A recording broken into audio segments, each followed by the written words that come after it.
व्यक्ति की हनुमान जी में बड़ी निष्ठा, वो नित्य हनुमान जी का दर्शन करता था और हनुमान जी को जैसे ही देखता था उसकी ना जाने क्यों 2-4 घंटे की समाधि लग जाती थी मंदिर में ही। उस व्यक्ति का पुलिस में सिलेक्शन हो गया। अब थाना जो था वो हनुमान जी के मंदिर के बिल्कुल बगल में। थाना जाने से पहले कौन बोल रहा भैया वो शांत हो जाए, और थाना जाने से पहले हनुमान जी को प्रणाम कर दो। हनुमान जी को प्रणाम करते ही आधा दिन तो वहीं बैठा रहता, फिर आधा दिन बाद जाता तो फिर इंस्पेक्टर डांटते उसको, ए भाई ये तू गलत करता है, आधा दिन तुम पूरा कान निकाल के आते। बोले मैं रहता तो यही हूं पर मेरी हनुमान जी को देख के समाधि लग जाती है। सब लोगों ने खूब डांटा फटकारा, बड़े अफसरों ने कह दिया कल से तूने ऐसा किया तो हम तुझे नौकरी से निकाल देंगे। उसने कहा ठीक है, कल मैं हनुमान जी को देखूंगा ही नहीं, मैं ऐसे ही आ जाऊंगा। अब वो जैसे ही अपने स्टेशन पर जा रहा था, पुलिस स्टेशन, अब बेचारे ने खूब आंख बचाने की कोशिश करी, नहीं देखूं नहीं देखूं नहीं देखूं, पर दृष्टि उसकी चली गई। और जैसी दृष्टि गई अब उसने कुछ विचार नहीं किया क्या होगा मेरी नौकरी आदि का, वहीं छोड़ के अपना साधन और भीतर जाके हनुमान जी के पास बैठ गया, रोने लगा। बोले नाथ मेरा संसार तो छूट ही रहा है, आपका इतना भजन करता हूं मैं, पता नहीं क्यों आपको देखते ही मेरी समाधि लगती है, पर मेरा घर बार कैसे चलेगा नाथ। अब संसार में भेजा है तो घर बार चलाने के लिए भी तो भेजा है ना आपने, वो कैसे सब होगा।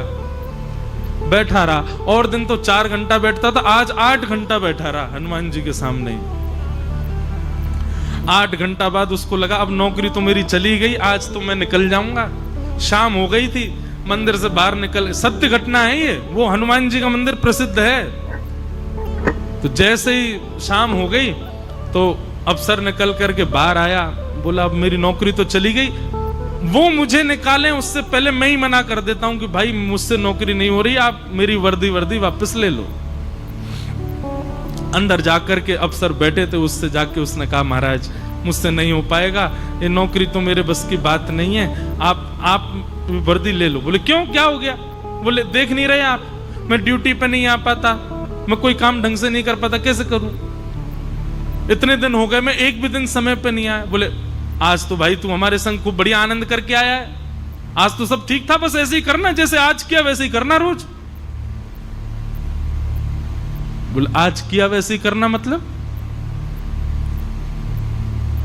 आज तो मैं आया ही नहीं ड्यूटी पे। बोले तुम पागल हो गए हो, कुछ खा पी के आ गए हो क्या, क्या बोल रहे हो, आए नहीं, जेल में फूटा पड़ा था। बोले देख कितना मारा तूने इसको, इसके बाल पकड़ के खींच के लाया, इतने दिन से ढूंढ रहे थे इसको, तू नहीं पकड़ा आज, और तू कह रहा है कि मैं आज आया नहीं। उसके आंख भर आई। बोले महाराज सत्य बता रहा हूं, मैं आज सुबह से मंदिर में ही बैठा था, मैं तो आया ही नहीं उस स्टेशन पर। सब इकट्ठे हो गए, बोले तू नहीं आया, तो बोले ये तो हमारे संग गया है, सब किया है, सब ऐसा हुआ है। तुरंत दौड़ करके गया, हनुमान जी के जाके चरणों में प्रणाम किया, अफसर को बताया, बोले आज मेरी लाज बचाने के लिए मेरी जगह नौकरी करने हनुमान जी आए थे, और यही करके लाए महाराज सब कुछ। तब से उनका एक नाम भी है कुछ, कौन से, कोई नाम बोला क्या, एक हनुमान जी हैं मध्य प्रदेश में। तो एक हनुमान जी का मैंने एक भाव बताया, पर ऐसी क्रिया हमारे पंडरीनाथ भगवान ने कितनी की। त्रिलोचन नाम के भक्त हुए, उनके यहां कोई सेवक नहीं था, उनके कोई संतान नहीं थी, श्री पंडरीनाथ भगवान कितने दिन सेवक बन के उनके यहां पर रोटी बनाते, वैष्णवों को भोजन कराते, त्रिलोचन जी के हाथ पांव दबाते। आज ही मैंने एक सुंदर चरित्र सुना, श्री तुकाराम जी महाराज, वो नित्य जाते थे कीर्तन करने के लिए, तो उनके एक फिक्स पखावज वादक थे, वही पखावज बजाते थे। लेकिन आज पुणे के पास में कहीं पर कीर्तन होना था, और पखावज वादक जो था उसको बुखार आ गया, तो तुकाराम जी महाराज बोले थोड़ी देर प्रतीक्षा करते हैं, आ जाए तो अच्छा, नहीं तो फिर देखेंगे किसी और को बैठा लेंगे। थोड़ी देर प्रतीक्षा करते रहे, इतने में ही वो जो पखावज वादक था वो सामने से आ रहा था। लेकिन आज उसकी प्रसन्नता और उसके लटके झटके अलग ही दिख रहे थे, उसमें एक अलग ही तेज दिख रहा था। तुकाराम जी बोले आ गया, बैठो भाई। हाँ भाई, सब बैठ गए, सब मंजीरा लेके वो पखावज पे बैठ गया। तुकाराम जी ने कीर्तन गाया, महाराज ऐसे ऐसे ठेके बजाए उसने, तुकाराम जी बार बार कहें, भाई आज तो इसने जीवन भर की सारी कला दिखा दी। तुकाराम जी का कीर्तन पूर्ण हुआ, वो इतना प्रसन्न, तुकाराम जी इतने आनंदित उससे। तो नियम है कि कीर्तन पूर्ण होने पर सब लोग प्रणाम करते हैं कीर्तनकार को। सबसे पहले पखावज वादक प्रणाम करने आता है, वो उठ करके पखावज रख के जैसे ही प्रणाम करने आए तो तुकाराम जी का स्वभाव था वो ऐसे पीठ थपथपाते थे। आज तुकाराम जी ने बहुत जोर से थपथपा दी, जोर से उसको ऐसे शाबाशी प्रदान की। वो सीधा प्रणाम करके मंच से ही चला गया। सब लोगों को लगा कहीं ऐसा तो नहीं बुरा मान गया, तुकाराम जी ने जोर से हाथ धर दिया तो बुरा मान के चला गया। वो तुकाराम जी के एक वैष्णव भक्त हो गए थे, एक परम विद्वान, रामेश्वर नाम था उनका। उनको ये बात थोड़ी अटपटी लगी, बोले कि ये प्रणाम करते ही चला गया। तुरंत उसको ढूंढने लगे, कहीं मिला नहीं।